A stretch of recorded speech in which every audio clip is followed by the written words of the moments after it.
Magandang araw mga kaboses ng masa. Narito ang inyong balitang hatid ng aming himpilan. Isang mainit na usapin ang bumungad sa atin sa mundo ng social media. Si Lizas Maggs at President Kuting ng Norte Jr. ay di umano'y nagpatambang kay Vice President Sara Duterte. Ano nga bang nangyari? Alamin natin sa ating ulat. Ayon sa mga mapagkakatiwalaang sources, naganap ang insidente noong nakaraang linggo. Ibinunyag ni Vice President Inday Sara Duterte na mayroon umanong ginagawang hakbang si President Kuting ng Norte Jr. at kanyang asawa na si Lizas Maggs laban sa kanya. Sinabi ni Duterte na tila mayroong planong ipitin siya at pabagsakin ang kanyang reputasyon. Ayon pa sa Vice President, may mga nakalap siyang ebidensya na magpapatunay sa naturang mga akusasyon. Sa kabila ng mga aligasyong ito, mariing itinanggi ni President Kuting ng Norte Jr. ang mga parataang. Aniya, walang katotohanan ang mga bintang ni Vice President Sara Duterte at handa siyang makipagtulungan sa anumang imbestigasyon upang linisin ang kanilang pangalan. Sa ngayon, patuloy ang isinasagawang imbestigasyon upang malaman ang punot dulo ng isyong ito. Abangan ang mga susunod pang balita hinggil sa kontrobersyang ito. At heto nga ang balitang ating pagkakatutukan, ngunit bago ang lahat ay manatiling mag-subscribe at i-click ang notification bell para sa patuloy na pagtutok sa mga sulyap ng mga bagong balita dito sa Boses ng Masa.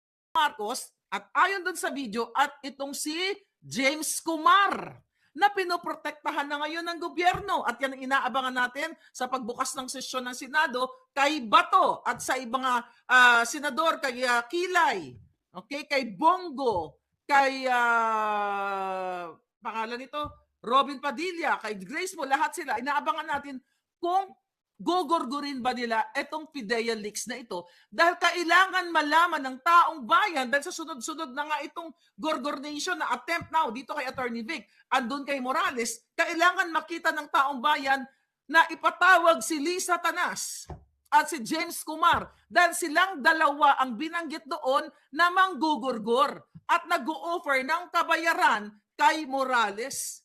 Kaya yan po ang tutukan natin, itong mga jutang ginimis na mga senador na ito na ayaw kayong pakinggan dahil sa kanilang mga vested interest. Ngayon, balikan natin. Ewan ko dito sa mga mainstream media na itong mga bangag din. Okay? Hindi nila nakita yung paggurgor dito kay Percy Lapid. Inulat nila pero sila ngayon ay tahimik. Well, takot sila magorgor. Pero hanggang kailan kayo tatahimik? Sana gorgorin na lang kayo lahat ng bangag para tuluyan na kayong matahimik. At least walang silbi yung buhay nyo. Anyway, wala naman talaga silbi ang buhay ninyo. Dapat na sinusuppress nyo ang katotohanan. Na nagsalita pa kayo dyan. Walang kinikilingan. Walang pinoprotektahan. Chuchu-chuchu lamang. Dapat nga kayo gorgorin. Kasi traitor kayo, taksil kayo sa bayan. Nandyan kayo para mag-ulat. Nandyan kayo, Malacanang press corps. Well, takot na kayo. Ganun ba katakot ang inyong mga kumpanya? Well, we all know na nakikinabang, okay, sa gobyernong bangag kasi your intention is not for the people.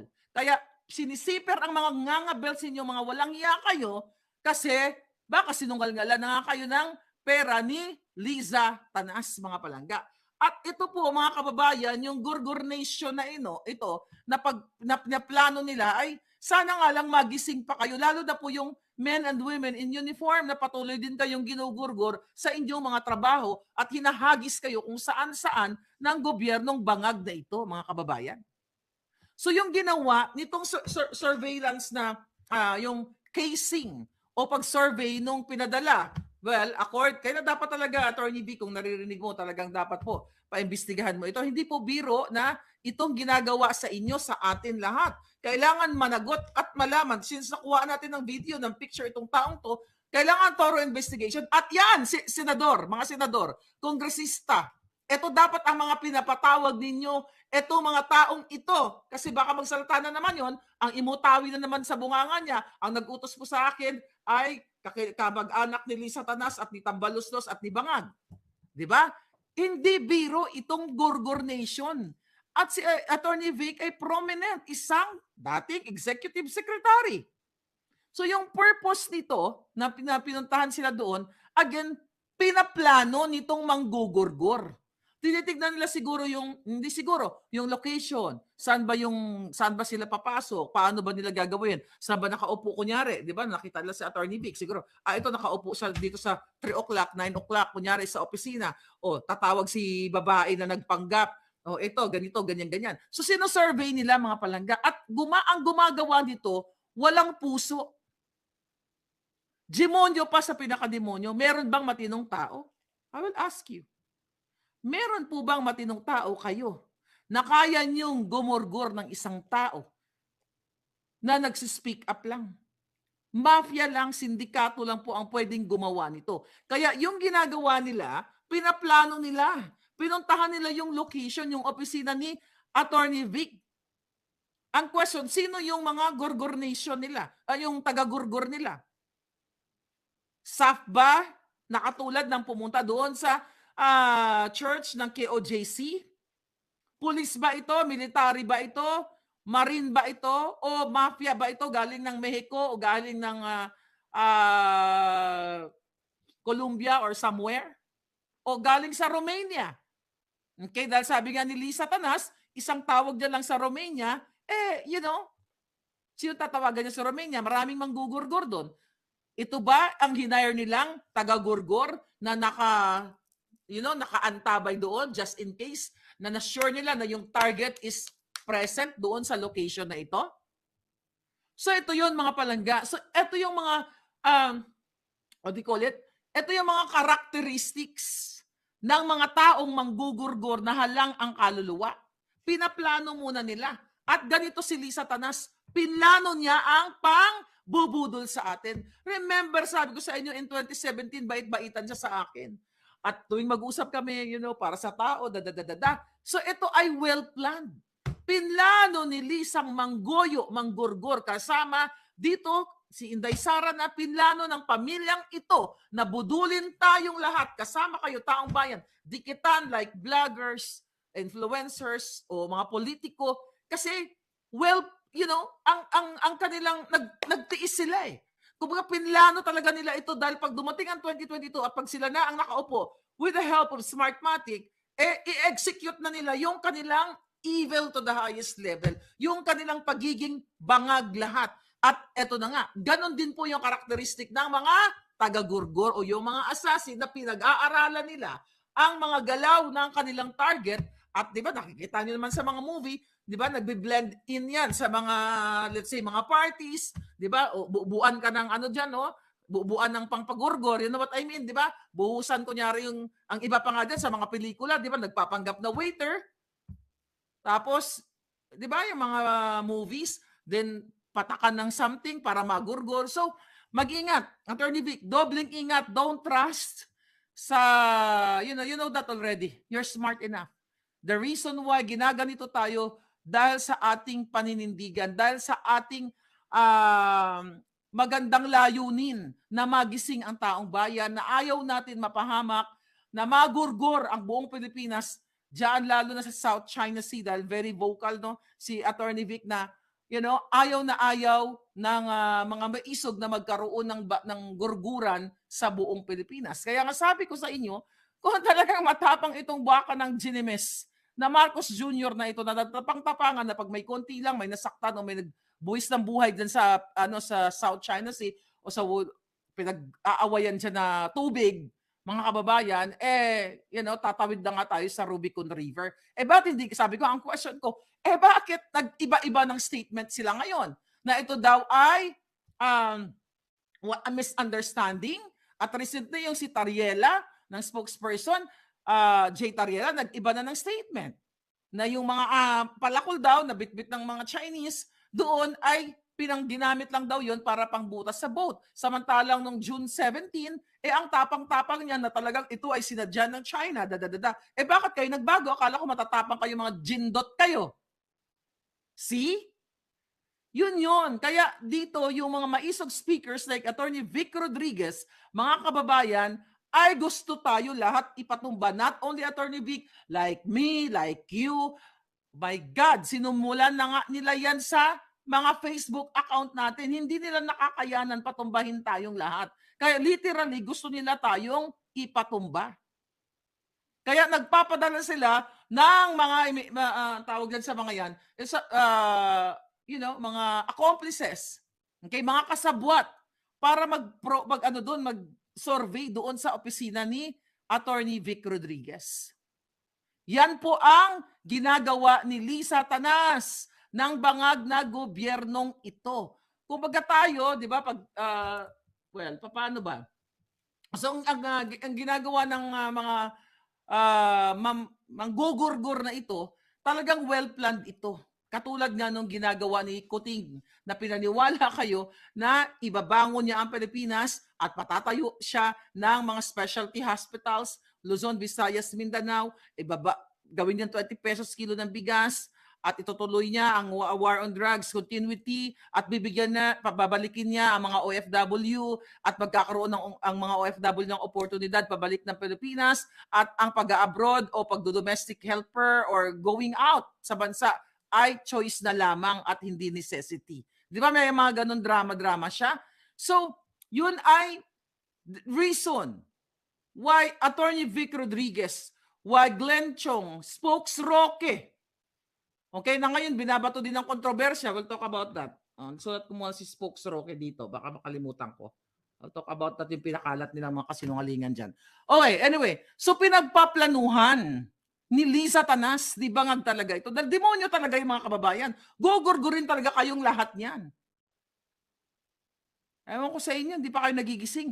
Kaya yung ginawa sa pagpunta sa opisina, again, ni Attorney Vic, ay pinag-aaralan nila, ano bang armas gagamitin namin dito? Well-planned nga eh. Nag-strategize sila.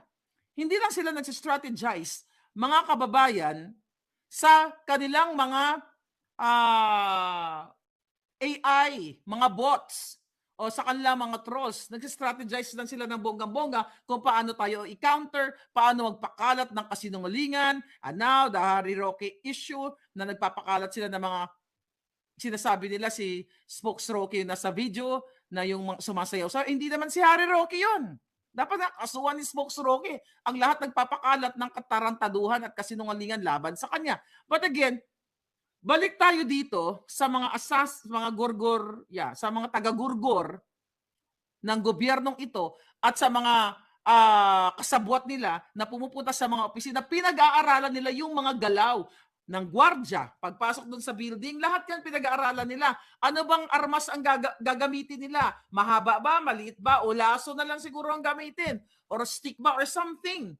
Kaya doon sa mga, doon sa law firm ni Attorney Vic, you have to be very careful po pag nagtanggap kayo. I don't know na pag pumasok ba sa opisina, nagkakaroon ba ng chine-check ba ng gwardiya kung may armas sila? Meron bang detector? I believe sa Pilipinas meron ganyan, di ba? Sa opisina. Ninyo. So mag-ingat talaga kayo kasi pinag-aaralan kayo.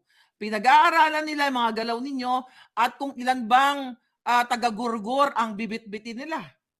Di ba? O baka nga yung pagpunta doon, parang ano pa lang yun parang nagre-rehearse pa lang sila. You know, yung mga masasamang damo, meron yan silang parang, what do you call that?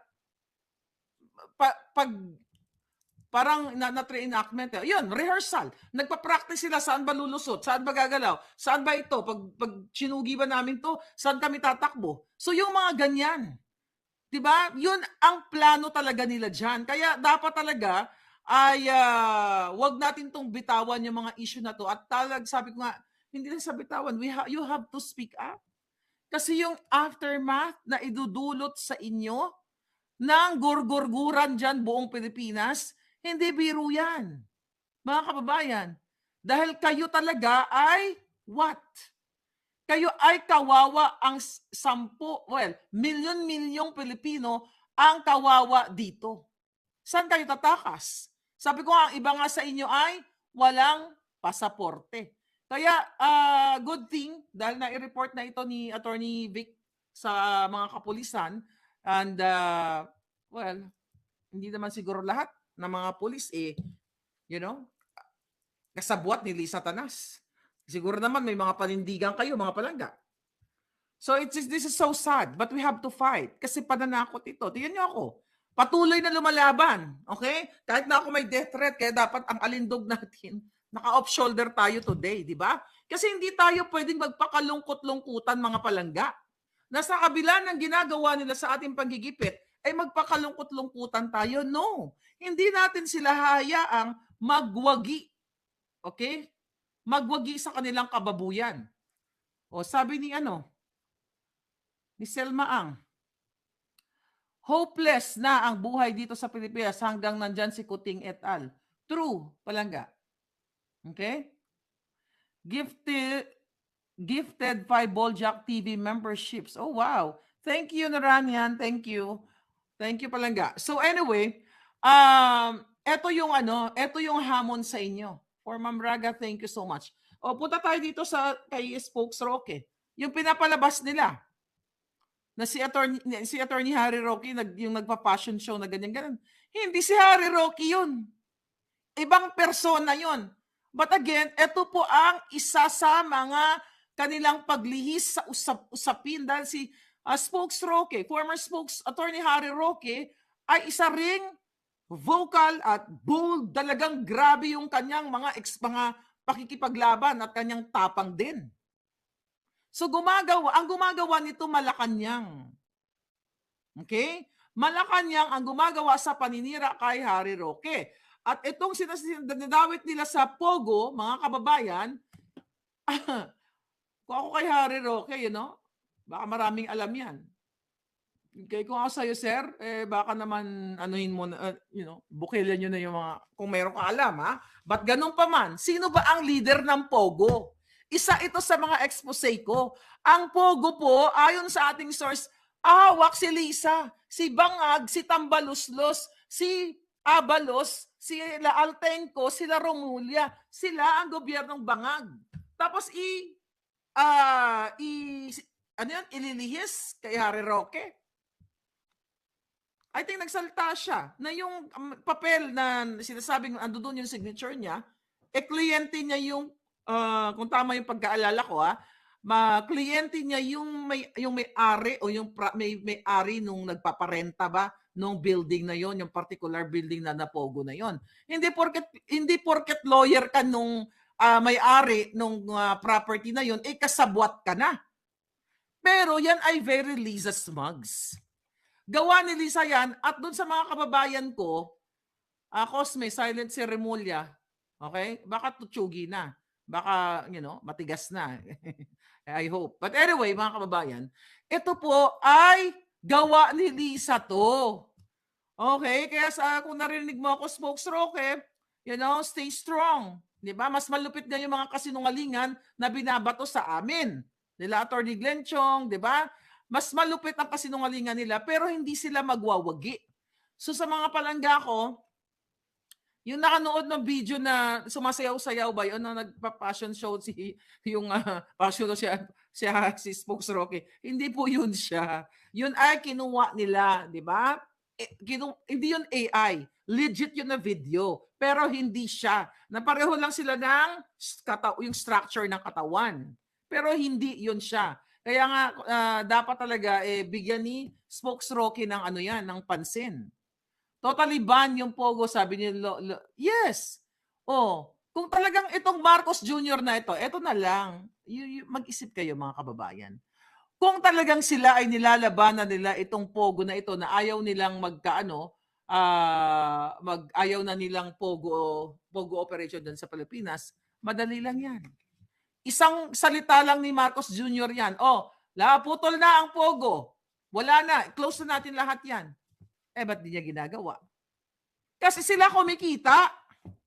Mga kababayan, sila ang kumikita. Kaya yung Alice Go na yan, kung yan man ay totoo, dahil hindi ko yun hindi ko alam yung, hindi ko sinusundan talaga yung issue dyan kay Alice Go na yan. But again, kung siya man ay may Pogo operation, siya ay kalaban ni Lisa Tanas at ni Marcos Jr. sa kanilang negosyo. Kasi ang gusto nga ni Lisa, ni Tambaluslos, at Romualdez, ni Abalos at nila Remulla, sila lang ang magiging namamayagpag sa Pogo business nila. So yung mga iba na hindi sila kaalyado ay what? I-raid nila, uhulihin nila. Kaya 'di ba sabi ko sa inyo, bakit hindi i-raid ang Pogo ni Abalos? Pinakita na natin doon sa Harrison, 'di ba, yung picture yung mga nakaraang vlog natin. Deliver, sabi ni Jeneline. Do you think you can deliver? Yes, yan ba ibig mo sabihin kay Lisa Tanasya? Lahat ng mga tiwali, okay, lahat ng mga ina-appoint, yan ang tanong ni Lisa. Do you think you can deliver? Okay, yan po yan mga kababayan. Kumatos na ba? Okay. Sabi ni Surprise, Madam, kumatos na si Bonjing Yahoo. Di ba, muntik-muntikan na yan. Baka mamaya, baka nga tsugi na eh. Yan, isa pa yan, pinag-usapan natin yan. Bakit? Parang di ko nga nakikita, baka tsugi na. I hope Attorney Rodriguez have CCTV in his office and home area. Also get plate number. Actually, meron palang gan. Nakita ko yung CCTV, hindi lang pwede i-play ngayon so far.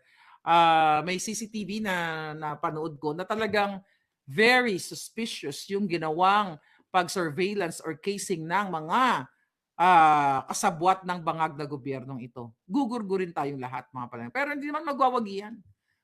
Baka bukas, sooner, iba na presidente nyo. Hindi bongga. Di ba? Aba, nagpadala ng mga dito nagpadala ng mga troll si Lisa Tanas. Okay? Sabi niya dito, Madam, ako po ay, tignan natin, sabi niya, Madam, ako po ay binayaran ng gobyernong ito para mag-comment dito. Buti inamin mo. Ayan. Okay. Sabi ni Mr. M, we stand for Duterte, no to Marcos Tambaluslos at saka Liza Tanas. Tama, tagal ng taong bayan. Sana matsugi na yan. Makaganti na tayo at si Sir Bantag. Nagfiesta na. Style nila is intimidation. Okay. Sabi ni Dance, mature yung recon for the hit. Bara-bara, pag sikaryos lang ng cartel ang gagawa. Desperate and rushed. Yes. Arcilia, sana nga, tigi na. Ang daming gusto matigi. Okay, watching from Norway. So ngayon, mga kababayan, okay? Ano yung mga issue? Recently, may pinost tayo sa Buljakan, ang daming mga teenager na nawawala. Ang daming mga kabataang missing. May nag-send sa atin. Anong ibig sabihin yan? Walang peace and order sa Pilipinas at hindi tinagtatrabaho ang mga kapulisan ng maayos dahil napapabayaan na ang pag-secure sa ating mga mamamayan, lalo na sa ating mga kabataan, kasi walang takot sa gobyernong bangag. Ito, sinend natin. Post galing kay Chiki Magbintang. Since last week, I have been seeing missing person post, mostly young females. Pero today also saw one young male. These kids are different people from what I saw last week. Ang daming nawawala na mga bata. Please take care of your children. May gadad. Ayan, marami pong mga nawawalang mga kabataan. Ayan, pinost yan. And this is alarming. Ano ito? Baka mamaya dinudukot ito ng mga mafia na mga nila Lisa, ginagawang sex, slave or something. Whether lalaki, whether babae. Bakit marami mga batang nawawala ngayon?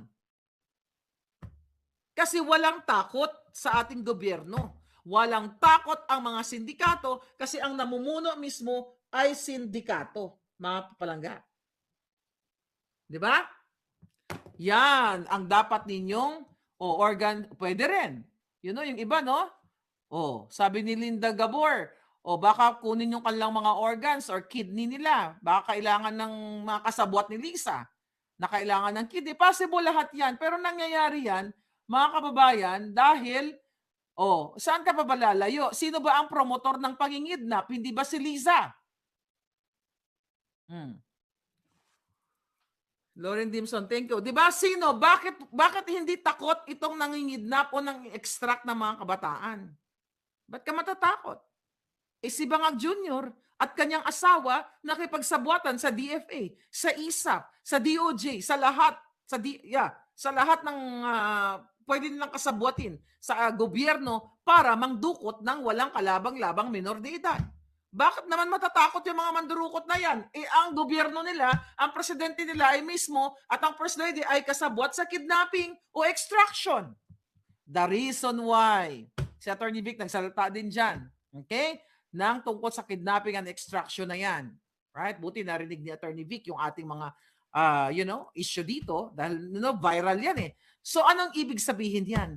Ayaw ng bangag na gobyernong malaman ang kanilang pangingidnap, lahat ng mga palangga. The reason why meron silang planong Gorgor Nation sa atin. Yan ang katotohanan, mga palangga. Pansinin mo, balik tayo kay Spokes Roque. Meron siyang counter strike, okay? Kinounter niya si Trillanes. I don't know, hindi ko alam kung anong I think defamation ba ang kinaso ni Trillanes kay Spokes Roque. At sinasagot naman ni Spokes Roque, o sino yan si Trillanes? Kasabwat na yan ni Liza Tanas sa panggigipit. Yan ang vlog ko sa inyo last year pa lang na si Trillanes ay, ayon sa ating source, ay ginagamit ng gobyernong ito para mangalap ng persahang magtitestigo laban kay Pangulong Duterte at nakikipagsabwatan sa ICC. At itong si Liza Tanas, eto dapat talaga ang makulong. Hindi lang kung may gorgor, yan ang parusa sa kanya. Dahil siya ay sangkot sa high crime sila ni Bangag Jr. Kasama si Teddy Boy Locsin, ang asawa ni Teddy Boy Locsin. Yan mga hinayupak na yan. Ang DFA, lahat.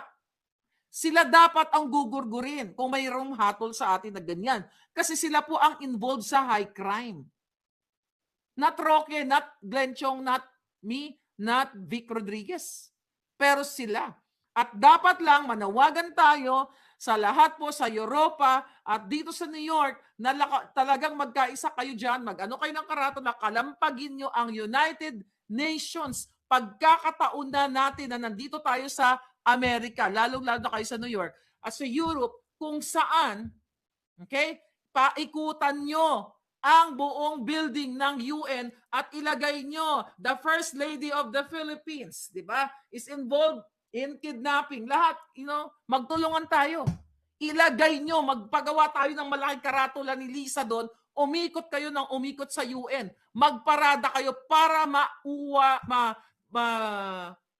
makakuha ng pansin sa media, local media dyan sa mga lugar nyo, sa Europa at dito sa Amerika. Let's do that. Kasi wala na tayong chance sa local media ng Pilipinas. Kasi lahat yung mga yan, mga bayaran. Hindi pala lahat. Okay? Yung iba lang. Okay? Lahat yung mga yan, sinungalingalan na ng gobyernong ito ng pera na galing sa pera ng bayan. Yan, mga palangga. Oh. Sabi ni Aven John Panso, wala na ang bakal na kamay sa Pilipinas. That's why you have to speak up, mga palangging. Dami palang hokus-pokus dyan ni Teddy Locsin, pati ang asawa, sabi ni Cotton Fin 25. Yun na nga palangga. Nakita nyo naman doon sa viral na video at saka yan, mga papeles, na sinend ko sa inyo. I-upload na lang natin dyan or reshare ninyo. Connected yan lahat kay Marcos na lawang value sa Pinas, sabi ni Mr. M. Following you here in Chicago, like you, nabudol din kami, sabi ni Tommy J. Halos. Yes, palangga, pare-pareho tayong nabudol, but it's not yet too late para tayo ay magsalita at i-aware ang ating mga palangga. Ma'am, Rainflowers over UN. Pwede. Okay? Pwede tayo magpagawa na. This is good idea. This is good idea. SDS New York, sa mga grupo ni Attorney Valera, gagpagawa tayo ng flyers. Ibigay natin doon sa mga nag-opisina sa New York. Maganda yon. Lagay nyo yung mukha ni Liza at ni Marcos Jr. Talagang i-insist yung kidnapping. Yan ang pinaka number one na issue na kinasasangkutan ni Liza at ni Marcos Jr. at ni Teddy Boy Locsin dahil dokumentado yan. Nasa UN na yan. Dinala na yan ni distressed mother. Yes. Magpa-distribute tayo ng, thank you, Dens, ng flyers. Okay, dito gawin din natin. I will do that. Panawagan sa mga Californian Maharlikans ko. Kahit dito sa Amerika, magbigay tayo ng flyers. Ipakalat natin. Yan ang bago nating misyon. Good idea. Thank you, Palangga. Good idea. Or pumunta tayo sa opisina ng CNN o ng mga local news. Magbigay tayo ng flyers para alam nila, ma-curious sila. Magandang balita ang hatid namin sa inyo ngayong araw. Sa pagtatapos ng aming balitaan, nagbigay kami ng mga mahalagang impormasyon.